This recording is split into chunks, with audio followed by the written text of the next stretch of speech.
Hello मुलांनो, कसे आहेत सगळे? अभ्यास करताय ना? करायलाच पाहिजे.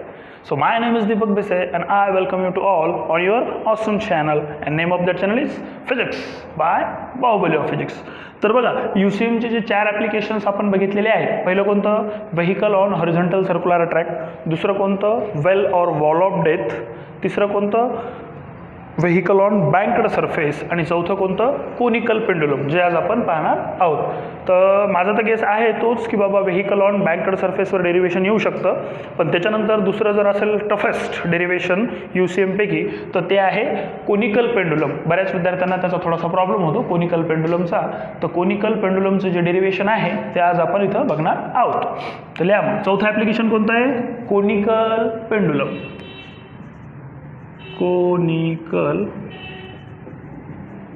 पेंडुलम. पहा आता लक्ष द्या, व्यवस्थित त्याची डायग्राम काढतो. आपण काही रूल शिकलेले आहोत. पहिला रूल कोणता? Weight always act vertically downward. दुसरा रूल कोणता? Normal reaction always act normally or perpendicular to the surface. आणि एक तिसरा रूल आहे तो आहे संदर्भामध्ये टेन्शनच्या. Tension always act towards a fix point. तर त्या तिसऱ्या नियमाचा उपयोग आपल्याला कोनिकल पेंडुलममध्ये होणार आहे. तर त्याची डायग्राम मी काढतो, व्यवस्थित तुम्ही लक्ष द्या. ठीक आहे. पहा, हा काय तुमचा फिक्स सपोर्ट. हा काय आहे तुमचा? Fix support. त्याला काय केली? एक स्ट्रिंग बांधलेली. स्ट्रिंग म्हणजे काय? दोरी. ही काय आहे? दोरी. ही दोरी आता हिच्या खाली आपण काय करणार आहे? एक बॉब म्हणजे एक मास, एक वजन अटॅच करणार आहे. आणि हे काय होणार? पेंडुलम तुम्हाला माहिती आहे असं फिरत असतो अशा पद्धतीनं. तो मॅक्झिमम तो एवढ्या अंतरावर जाईल, मॅक्झिमम मागं तो एवढ्या अंतरावर जाईल. ठीक आहे. आता मग हा जो पेंडुलम आहे तो काय करतो? एक पाथ ट्रेस करतोय. तर तो पाथ कोणता आहे बघा? एवढा. ठीक आहे, अशा पद्धतीनं. तर हे काय झालं? त्याचं सेंटर. इथून इथपर्यंत काय झालं? रेडियस. ठीक आहे. आणि इथं काय आहे तुमचा? बॉब. बॉब म्हणजे काय? मास किंवा वजन. आपल्याला माहिती आहे वेट कसं ॲक्ट होते? Weight always act vertically downward. मग या बॉबचं वेट कसं ॲक्ट होईल? खाली. mg. ठीक आहे. आता दुसरी गोष्ट, इथं आपल्याला एक थिटा असतो. इथं काय असतो? थिटा. त्या थिटाला काय म्हणतात? Semi vertical angle. काय म्हणतात? सेमी व्हर्टिकल अँगल या थिटाला. आता दुसरी गोष्ट मी काय सांगितली की कोनिकल पेंडुलम हे डेरिव्हेशन आपण ज्यावेळेस सॉल्व्ह करत असतो त्यावेळेस काय होतं? टेन्शन ॲक्ट होतं. आता टेन्शन कुठं ॲक्ट होईल? मी सांगितलं टेन्शन बदलचा नियम. टेन्शन बदलचा नियम काय? Tension always act towards a fix point. आता फिक्स पॉईंट कुणीकडे? हा इकडं वर. म्हणून टेन्शन काय होईल? वरच्या डायरेक्शनला ॲक्ट होईल. बघा मी काढतो. हे अशा पद्धतीनं टेन्शन T कसं होईल? वरच्या डायरेक्शनला ॲक्ट होईल. आता हा कसा आहे कॉम्पोनंट? हॉरिझॉन्टल आहे का? नाही. व्हर्टिकल आहे का? नाही. तो इन्क्लाइंड आहे. मग आपल्याला काय करावं लागेल? We need to resolve this into a 2 component. पहा, एक असेल त्याचा व्हर्टिकल कॉम्पोनंट अशा पद्धतीनं, दुसरा असेल त्याचा हॉरिझॉन्टल कॉम्पोनंट अशा पद्धतीनं. जर हा अँगल थिटा असेल तर या दोन्हीपैकी कोणता अँगल थिटा असेल? हा. कोणता असेल? हा. त्याला मराठीमध्ये काय म्हणतो आपण? व्युत्क्रम कोन. म्हणजे झेड जर असेल कुठल्याही पद्धतीचा, समजा असा झेड असेल, जर हा अँगल तुम्हाला माहीत असेल तर हा अँगल आणि हा अँगल काय असतो? सेम असतो. लक्षात ठेवा. तर इथं पहा एक झेड तयार व्हायला असं. म्हणून जर हा थिटा असेल तर हा काय असेल? थिटा. मग आपल्याला माहिती आहे ज्याच्यासोबत अँगल त्याच्यासोबत cos.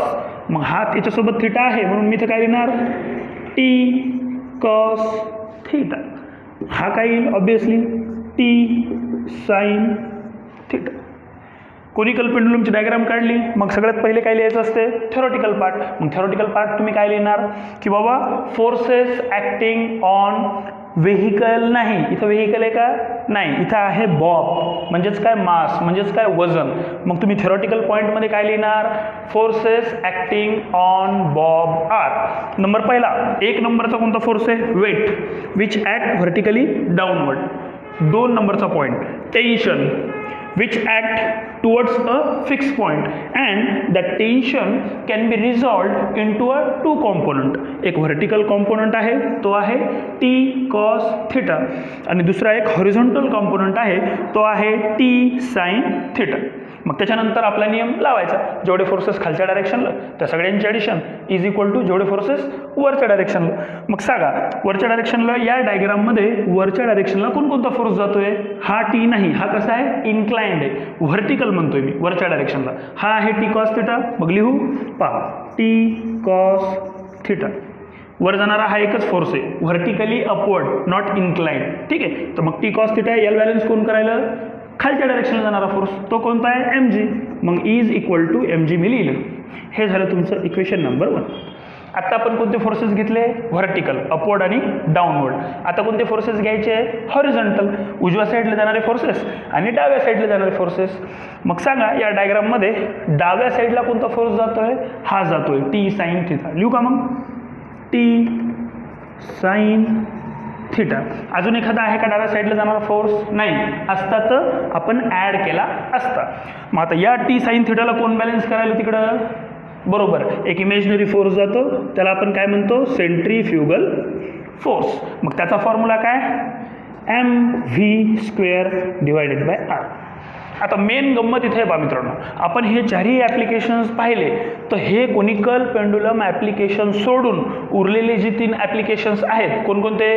Vehicle on banked surface, wall of death आणि vehicle on horizontal circular track. या तिन्ही डेरिव्हेशनमध्ये ज्या वेळेस आपण सेंट्रीफ्युगल फोर्स घेत असतो त्यावेळेस आपण M V square by R हाच फॉर्म्युला घेत असतो. पण कोनिकल पेंडुलममध्ये आपल्याला सेंट्रीफ्युगल फोर्सचा हा फॉर्म्युला घ्यायचा नाही. बरेच जण हे मिस्टेक करतात, M V square by R घेतात आणि त्यांचं डेरिव्हेशन काय होते? रॉंग होऊन जाते. ज्यावेळेस आपण सेंट्रिपिटल आणि सेंट्रीफ्युगल फोर्स तुमच्या पहिल्या युनिटच्या सुरुवातीलाच आहे पहा, ते आपण सॉल्व केलं त्यावेळेस पहा सेंट्रीफ्युगल फोर्सचा काय फॉर्म्युला होता? M V square divided by R. यालाच आपण एम आर ओमेगा स्क्वेअर असं लिहितो. काय लिहितो? M R omega square. तर इथे सेंट्रीफ्युगल फोर्सचा M V square by R हा फॉर्म्युला न घेता एम आर ओमेगा स्क्वेअर हा घ्यायचा. मग मी काय लिहिणार? Is equal to M R omega square. हे झालं इक्वेशन नंबर 2. हे डेरिव्हेशन सॉल्व करताना ही आहे पहिली गोष्ट, ती तुम्हाला लक्षात ठेवावी लागेल. You need to remember.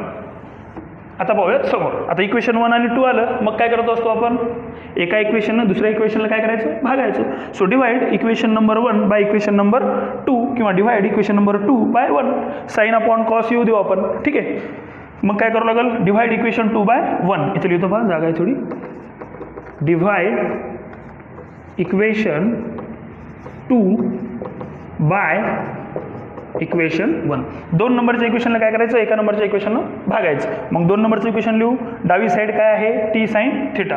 मग इथे लिहितो पहा मी टी साइन थिटा लिहिलं. डिवायडेड बाय काय लिहू? T cos theta. T cos theta is equal to T sine थिटाच्या समोर काय? M V square upon R. पण हे लिहायचं नाही, हे लिहायचं एम आर ओमेगा स्क्वेअर.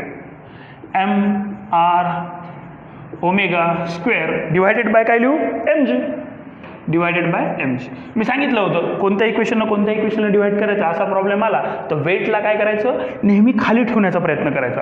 मग वेट कोणता आहे? आपला एम जी. मग याला जर खाली पाठवायचं असेल तर इक्वेशन नंबर 2ला एकाने भागावं लागेल. पाहायचं, म्हणून एम जी काय आलं? खाली. चलो मग टी टी कॅन्सल. अजून दुसरा प्रॉब्लेम काय होतो मित्रांनो, इकडे लक्ष द्या. इथं जसं एम आर ओमेगा स्क्वेअर घ्यायचं तशाच पद्धतीनं दुसरी घटना आहे. सगळ्या डेरिव्हेशनमध्ये याच्या अगोदरच्या साइन अपॉन कॉस थिटा आलं की आपण काय लिहितो? Tan theta. पण इथं लिहायचं नाही, इथं तसंच राहू द्यायचं साइन अपॉन कॉस. त्याला टॅन लिहायचं नाही. पहा, हे M M cancel, sine upon cos tan लिहायचं नाही, ॲज इट इज ठेवायचं. Sine theta divided by cos theta is equal to, इकडे काय उरलं? एम एम कॅन्सल झालं, वर काय राहिलं? R omega square divided by G. मग आता याच्यावरून काय करायचं? ओमेगा स्क्वेअर काढायचं. ओमेगा म्हणजे काय? अँग्युलर व्हेलॉसिटी किंवा अँग्युलर स्पीड आपल्याला माहिती आहे. तर हे जी कसं आहे? भागाकारामध्ये. इकडे गेल्यावर कशात येईल? गुणाकारात. आणि हे जे आर आहे ते कसं आहे? गुणाकारात. इकडे आल्यावर कसं येईल? भागाकारात. तर ओमेगा स्क्वेअर काय येईल बघा?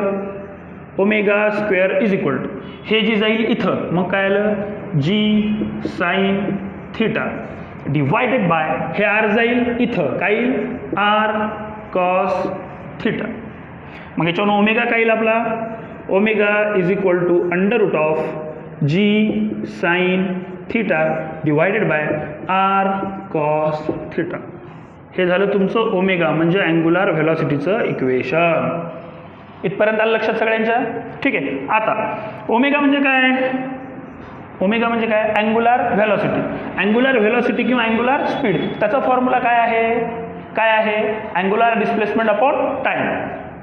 ते कसं लिहितो आपण D theta divided bye D T, ठीक आहे. Angular displacement upon time. याला काय लिहितो मी थिटा डिवायडेड बाय टी. यालाच काय लिहितो थिटा म्हणजे काय अँगल. अँगल कितीचा झाला बघा. हा पूर्ण जो बॉब आहे तो काय करतो एक सर्क्युलर मोशन, हा एवढा सर्क्युलर मोशन सारखं काय करतोय तो पाथ ट्रेस करतोय. तर मला सांगा मग अँगल कितीचा झाला, एखादा सर्कल असेल तर बघा हे जर सर्कल इथून इथपर्यंत 90 डिग्री, इथून इथपर्यंत 90 डिग्री, किती झालं 180, 180 प्लस हे 90 270 आणि इथपर्यंत किती झालं 360 डिग्री. 360 डिग्री म्हणजे किती रेडियन 2 पाय रेडियन. डिग्रीचं रेडियनमध्ये आपल्याला करता येते, काय करावं लागते डिग्रीला काय करायचं पाय बाय 180 गुणायचं, मग आपल्याला काय येते 2 पाय. ज्यांना माहीत नाही त्यांच्यासाठी सांगतो 360 degree into pi by 180 is equal to हे 0 0 कटलं 18 1 18 18 2 36 किती आलं 2 पाय. लक्षात आलं 360 डिग्री किती आलं 2 पाय रेडियन. मग मी इथं लिहितो 2 पाय. कळालं 2 पाय कुठून आलं, खाली काय आहे टी, हे टी ॲज इट इज. मग ओमेगा काय झालं omega is equal to 2 pi divided bye T. याच्यावरून आपल्याला काय करायचं टाईम पिरियड, हे टी जाईल इकडं आणि ओमेगा जाईल भागाकारात. मग काय येईल comma T is equal to 2 pi divided by omega. बघा omega is equal to 2 pi bye T, हे टी इकडं आलं ओमेगा खाली गेला, मग काय झालं T is equal to 2 pi by omega. ओमेगाची value आपल्याला माहिती आहे इथं. मग आता याच्यावरून पहा टी काय येते, याच्यावरून बघू टी काय येते. So T is equal to T लिहिला as it is equal to काय 2 पाय, 2 पाय डिवायडेड बाय ओमेगाची किती आहे व्हॅल्यू एवढी. मग लिहू इथं under root of G sine theta divided by R cos theta. ही काय झाली तुमची टीची व्हॅल्यू. आलं का लक्षात. पहा याला उलटं कसं लिहायचं T is equal to 2 pi divided bye थांबा इथपर्यंत लिहा. आता पहा हे आर पहा, हे आरकडे लक्ष द्या. आता या डायग्राममध्ये बघा एक तुम्हाला ट्रायंगल दिसेल. पहा माझ्या पेनकडे लक्ष द्या. इथून इथपर्यंत, इथून इथपर्यंत आणि इथून इथपर्यंत ट्रायंगल दिसला बघा. इथून इथपर्यंत, इथून इथपर्यंत आणि इथून इथपर्यंत. हा काय झाला राईट अँगल ट्रायंगल. त्या ट्रायंगलला उचलतो आणि मी बाहेर काढतो. ठीक आहे मग हे 1 मिनिट रफ करतो, या इथंच राहू दे. तो ट्रायंगल काढतो मी. कसा आहे ट्रायंगल बघा, हा असा एवढा बाहेर घेऊ.